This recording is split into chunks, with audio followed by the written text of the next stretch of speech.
Thank you, Caroline. Good afternoon, everybody, and thank you very much for swinging by.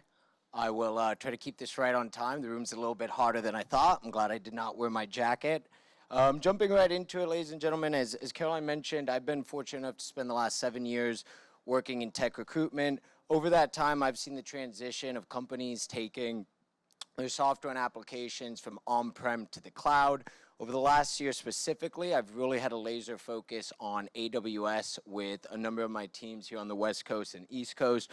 So I'm here today with both my experience and the findings of Jefferson Frank, along with a number of survey respondents, to give you a little bit of insight, hopefully so that if you are an employer, it will help you not just in attracting the right talent, but retaining the talent that you have right now. And then if you're currently an AWS professional, whether you're happily employed or looking to find another job later on, we want to help you know what skills to focus on, where you can improve, and hopefully a few tips so that you can land that next job.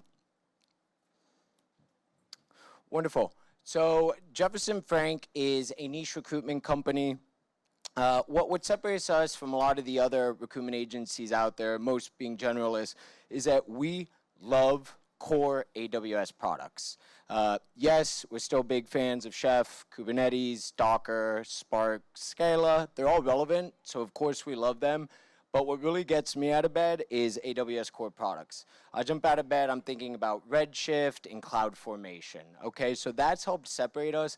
But another big thing that has enabled us to get so much of this information that I'm going to be presenting to you is our network within the actual AWS community. So we host a number of different events, both at offices, we attend events, such as this amazing one here today, and we also sponsor a number of the AWS conferences. Beyond that, we also have AWS professionals, like a number of you here in this room, visit our offices to continue to upskill and train our staff on what exactly it is that AWS does, and also as new products are being released, to explain that to us. So it really helps give us an insight.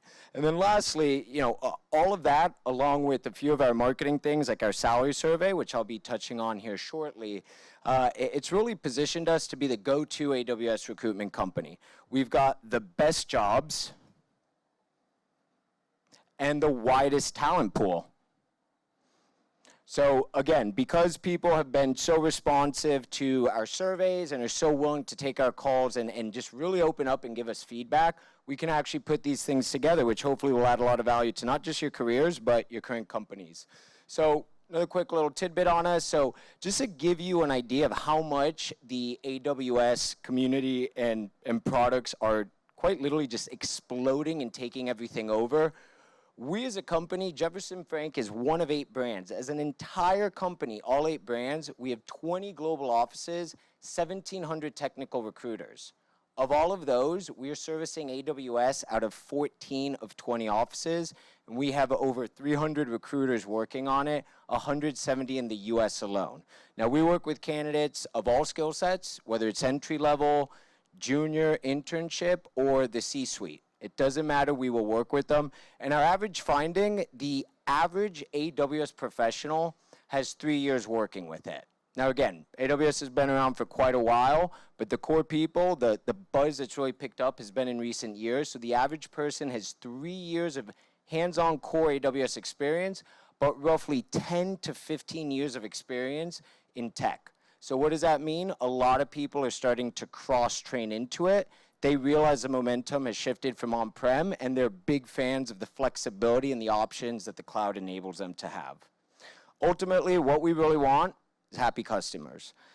Our customers are king and queen. We want your feedback, not just on our processes, but really on what's going on in the market. Like I said, we are happy to have anyone in this room come into our offices and give us a presentation or correct us on what their view of the technology is. So please, if you ever get a phone call from one of us or you see us in an event, stop us.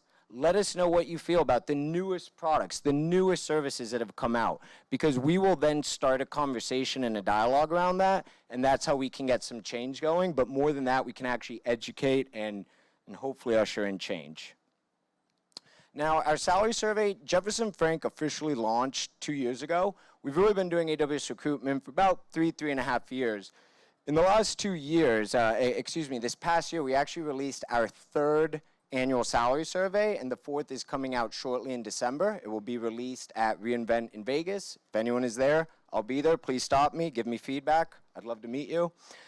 Big data point, beyond the 504 survey responses and 44,000 data points, what's really applicable to everyone in this room is 60% of those respondents were based in the US, okay? Now, let me jump to the next slide, I apologize. The big thing that we found through the salary survey and all the respondents, a big focal point that people touched on was AWS certifications. Now, I know what everyone's thinking in this room. Yep, that you're not teaching me anything new. AWS certifications mean I can make more money. Absolutely. But a lot of people in this room are in a position of hiring, or hopefully in the next 1 to 2 to 3 years, will be in a position where they can hire up their own people.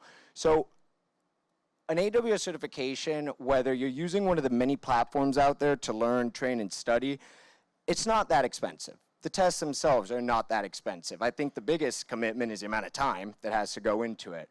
But from a company's perspective, it's not just the attraction point, offering the vouchers to it, but the biggest thing that you really need to think about is the retention of it. And I've got some slides here that will really back that up. The interesting thing, as I mentioned, the majority of respondents have been in AWS for 3 years. A lot of them, we found that the average tenure at a job was 3 years.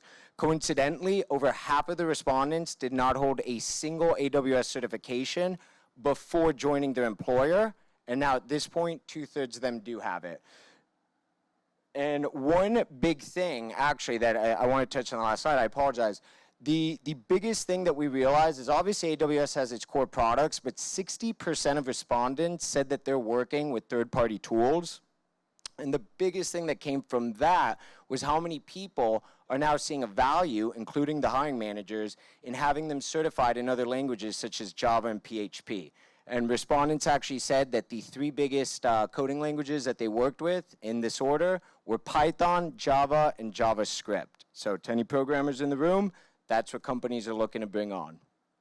Now, one thing that we feel Amazon has done very well, as opposed to a number of the other tech companies, and it's in the nature of cloud and the progression and flexibility, is certifications really used to be something that consulting companies wanted, so that they could have their status as a partner, or very senior level candidates wanted to show other members of the community how much they knew and how high ranking they were. Well, what Amazon has done is they have, in the spirit of what cloud is, which again, flexibility, options, freedom, is they've enabled people at any position in any company, in any experience level, to be able to take different certifications. These 9 that I have listed are the main 3 that the respondents said were most prevalent in what they were taking or what their employer wanted. And the 10th, which I'm currently studying for, is the cloud practitioner. And that really ties to my previous point. Never before has a technology had a certification that was so, I wouldn't say it's necessarily easy, it's still a test, but something that was so readily available for anyone to take. And what we've seen is a lot of account executives, sales reps, and talent acquisition members are starting to take the cloud practitioner test. Why is this helpful? Why should you encourage this? Collaboration, synergy.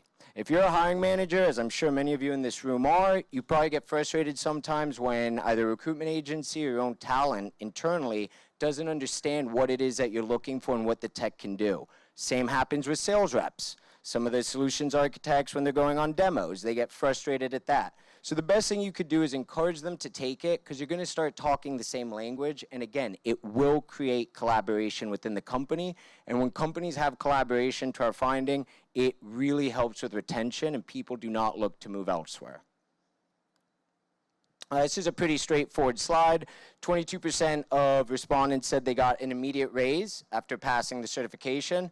So I think that's enough proof right there. If you don't have them, go get them. They're readily available. If you don't know the resources, stop me afterwards. Happy to give you a number of links. On average, half of them received a max 10% bump. A quarter received up to 20%. And then this group right here, this was a very generous good day that manager decided to give them a 50% bump. So hopefully one of you in this room are that fortunate. So beyond just the certifications, a few other ways that you can increase your earning potential. And again, this is more oriented towards the professionals, but if you're a hiring manager, this is very important because again, this is an attraction and retention tool, is first and foremost, as I mentioned, AWS is all about, the cloud is all about collaboration. And in days past, development teams, operations teams, they didn't talk. It was the heads of the teams that would get together and collaborate. Nowadays with cloud, both teams are talking to one another, and whether you're a data scientist, software engineer, solutions architect, head of a practice, it doesn't matter. The more that you know about the CI/CD pipeline, the more that you can talk about automation and orchestration, the more buy-in you'll get from your team. And whether you're interviewing to get the job or get the talent, it's very important that you can show that you can speak to that as it plays such an integral part. The next is enthusiasm and personality, and that goes right back to what I was just saying. Whether you're excited to work with a certain group of colleagues or not, you obviously want to show that you are. So enthusiasm is one of the biggest requirements that companies are now telling their internal teams that they're looking for in an applicant. That goes a bit further, though. For a lot of the programmers in the room and in the AWS ecosystem, you take a lot of pride in your code. No one can blame you. It's time, it's effort, it's a representation and an extension of you. But one of the most common things that hiring managers are telling us is, look, I want somebody who's out to get a solution, whether that's theirs or someone else's. So if they can divorce themselves from their own code, because they realize maybe that's not the best solution at this time, then that's the person I want to hire. I don't necessarily want to hire the person with the best code, but the one who can see which is the best code.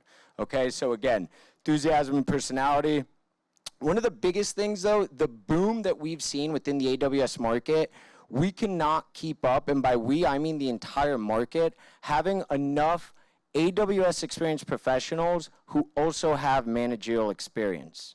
So what companies are now looking for is people who have the mindset or the willingness to do so. So what I encourage every single person in this room, whether you are on the managerial side or the contributing side, in order to move up, it's not just what you deliver these days, if you want to move up and move into management, but it's really asking for more. So I would encourage you to have a chat with your manager and see, are there any junior resources that you could help out with? Are there any side projects, any events, anything that you can help out with? If you're a manager, I'd highly encourage you to ask if anyone wants to take on any extra work. Those that are volunteering, those are the ones that you know you want to groom up to help overtake the team and potentially replace you as you move up or on. Next, the biggest thing that companies have been saying is that they want to move away from the offshore model. One reason for that is obviously with the boom of the cloud, remote working has dramatically increased, which is a great thing. Companies based in San Francisco can now hire people out of Kentucky. They can pay them at a lower price. The talent pool has massively increased. So when I say the ability to speak multiple languages, people are cutting off the offshore model, and what they're moving to is either a domestic model or a nearshore model. They're setting up shop in Brazil, Mexico, Argentina, and Costa Rica. So if you don't have Duolingo, you don't have Rosetta Stone, I highly suggest that everyone buys it and starts practicing a little bit of Spanish. It is definitely advantageous to you, and you'll definitely probably be working with some teams where if you could speak their language, that's going to do very good for you. Not just in career progression-wise, but even salary. Hey, boss, I'm the one who's coordinating everything from this office with that office. You're right. I don't want to lose you. You're valuable. And lastly, and everyone in the room gets a gold star for this, networking. Everyone's doing that right now today. So whether it's building new relationships or strengthening old ones, networking is something you definitely want to be doing because you're showing your company, or if you're the CEO of a company, that you're out there, you care, you're interested, and you're divesting the interests. Most importantly, though, with the networking, is if you can show colleagues the value that you can bring by marrying two companies or potentially two solutions, that will definitely create worth at the business, and that is job security.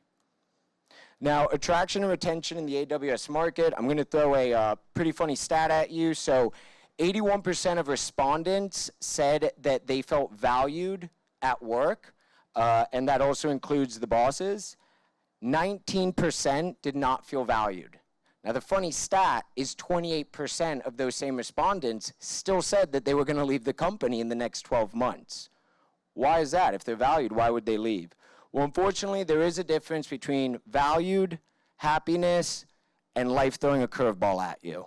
You know, sometimes whether it's health, family, unforeseen reasons, as much as your company values you, they may not be able to mirror what life has thrown at you. And unfortunately, for that reason, that's why that stat is so high. And 3 out of 10 professionals, no matter how valued they feel, will still be making a move. So hopefully with some of the things that I'm going to continue to share in this presentation, if we can start to implement those, make those recommendations, maybe we can flex and we can lower that 28%. Because that's sad that 4 out of 5 people feel valued, yet 3 out of 10 are still leaving. We don't want to do that. That's time and money that's being invested. Employee benefits, you guys can read through it. What I want you to realize is the top is what will affect the likelihood of making a move, and the bottom is actually what they're currently receiving. So 62% of all respondents have the ability to work from home. Okay, bless you. And of course, remote work, as I mentioned, is the biggest one. Ironically, certification is at the back.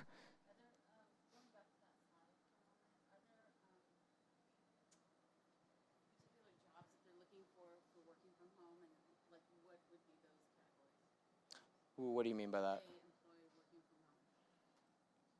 Software engineers, a lot of the technical ones, sales staff that work along with it, a lot of the solutions architect, pre-sales for the most part. Managers as well, we're starting to see a lot more managers actually working in a remote capacity if their teams are remote. But if the teams are on site, then obviously it makes it a little bit more difficult to kind of monitor it.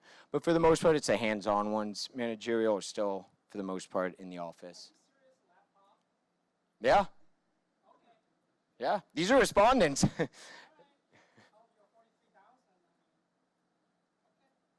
43, so what it's saying is 61% of respondents have a laptop.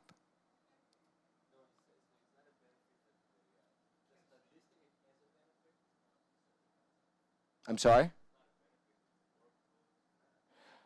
Some companies do not offer laptops. So to some people, that is a benefit. Mobile phone? Guys, I will talk with marketing to make sure that that's on it next year. I wish I don't make the results. I'm just presenting them.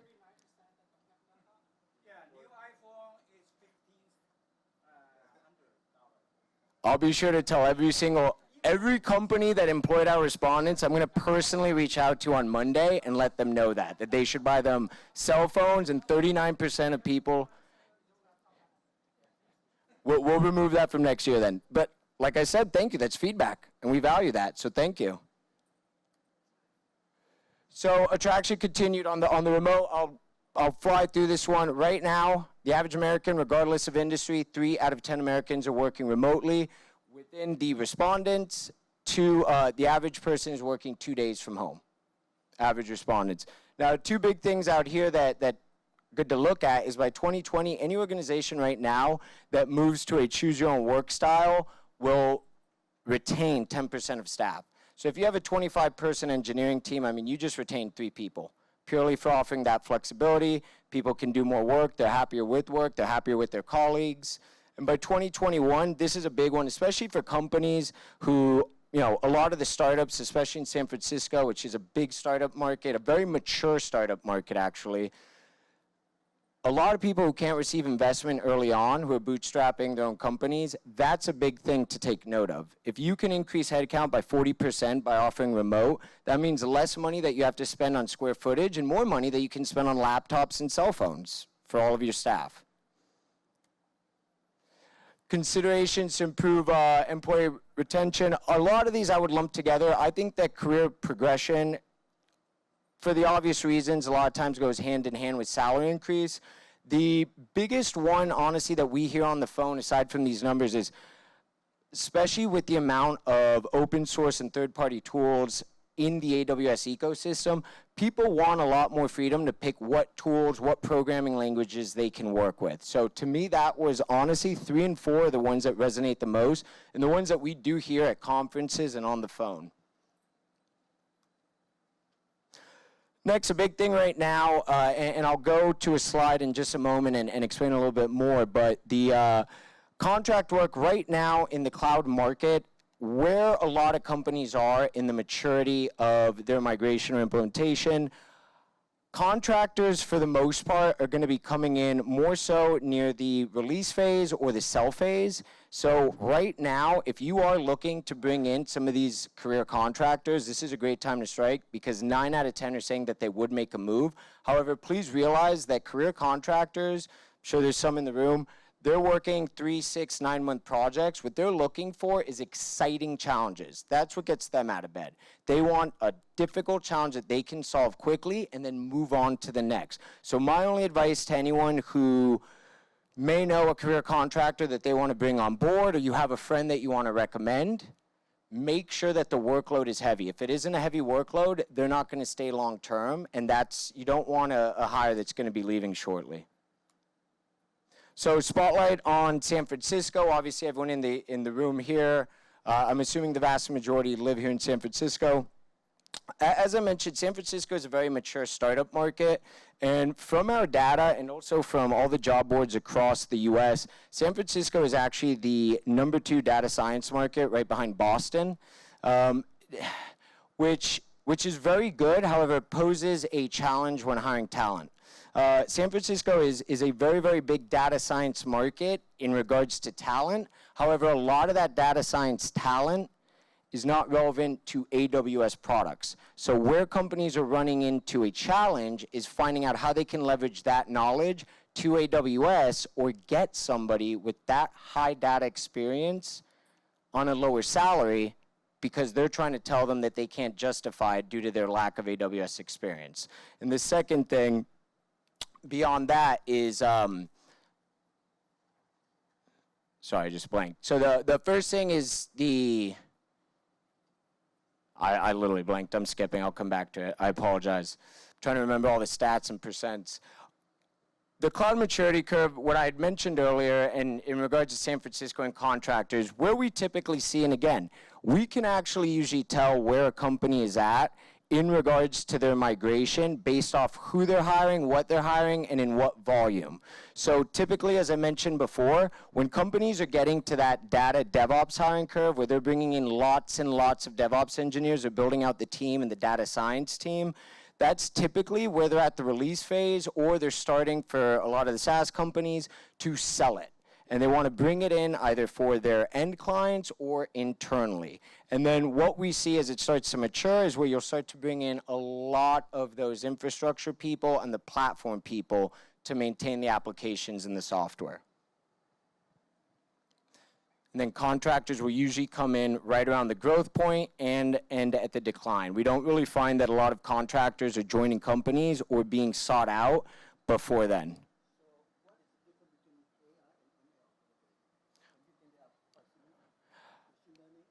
That's what companies are telling us based off job descriptions. They want artificial intelligence, and then they want machine learning people. So they want the people that can come in first, map it out, start to hire the data science team, and then from there go to machine learning. Yeah, and again, this is just based off what the companies are telling us. Unfortunately, we can't, we don't create the data. We're just reporting it back to you guys. We want you to have this so you know when you're hiring and what you're doing. A lot of times companies tell us, why can't we find the talent? What's going wrong? So according to our business, I'll let you guys see this. This is averaged out from junior to senior. So if you disagree with the salaries, please understand that that's all levels combined. The big thing that I want to point out is in the interview process. So the funny thing is, it was opposite ends of the spectrum. A lot of companies and candidates were reporting that the interview process lasted anywhere from about a week, week and a half, or 3 weeks. It was really one or the other, which is averaged out to about 2.5 weeks. Now, tying into that, there's 7 jobs right now to every single candidate. That's great for everyone in the room. That's bad for everyone in the room who's a hiring manager. So what we're our advice, if you're a candidate or a company looking to hire, we're not just saying move fast, hire the fastest person. No, no, no, no, no. Move fast in the recruitment process and take your time on the decision process if need be. But please remember that an AWS professional on payroll is worth 2 in the applicant tracking system. If you are not moving quickly to hire them, another company will. And if you're a candidate and you can't accommodate maybe a late night interview, a weekend interview, or move something around, chances are you might get passed up the following week and somebody could already be offered the position. It's an extremely, extremely competitive market, and it's actually a market where, to be completely honest, candidates have a lot more of the saying power. Going right into the counteroffer, 3 out of 4 candidates are receiving a counteroffer, 1 in 4 accepting it.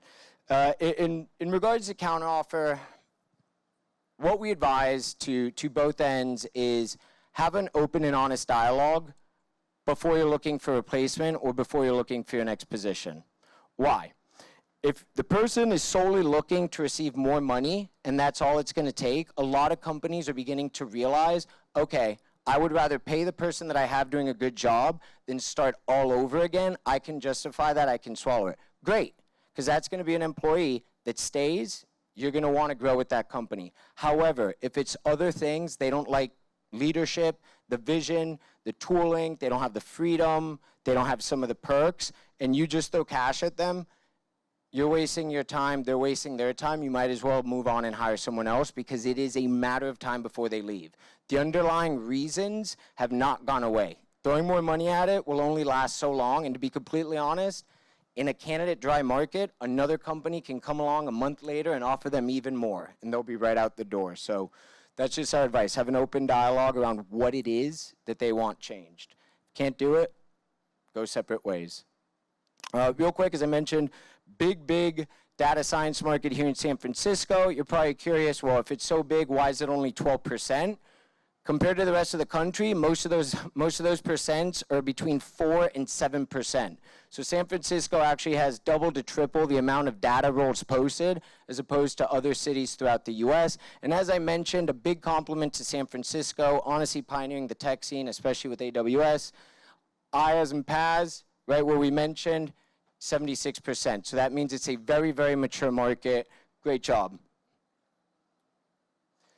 General advice when hiring staff, kind of my closing remarks on this. Beyond everything that I talked about, I think the biggest thing, and I'm trying to think of a better example. I apologize that I don't have one, but if you're running a company and for some reason you need to dig a trench and you've never done so before, it really doesn't make sense that you would map out the process to do that and pick the shovels and tools that everyone's going to use. Instead, to be successful, you should let each individual pick what tool they would want to use and let them come together and devise the best solution for that. So some of the biggest feedback that we're hearing is that people want to choose the programming languages and tools as long as it's compatible and works with what the manager and the company is going in. They want the higher-ups to leave those decisions to them. I think that's really empowering, and I think that's something that whether you are an employee of a company and a contributor, I highly encourage you to have an open conversation with your boss and your team about that. It will help retention. If people don't feel that they have the say, there's way too many companies out there that are offering people flexibility and freedom to choose how they get the job done. If you can't compete with that, you're going to be falling behind. So that's some of my closing remarks regarding that. I highly encourage any questions around any of this. And before I open the floor up, I really just want to say thank you to AWS for everything they've done within the community. I want to thank everyone that helped put this together today. I want to thank all the other speakers who have shed some light on other subjects. And I want to thank all of you for taking the day off from work, joining us here today, and giving me your undivided attention. Thank you.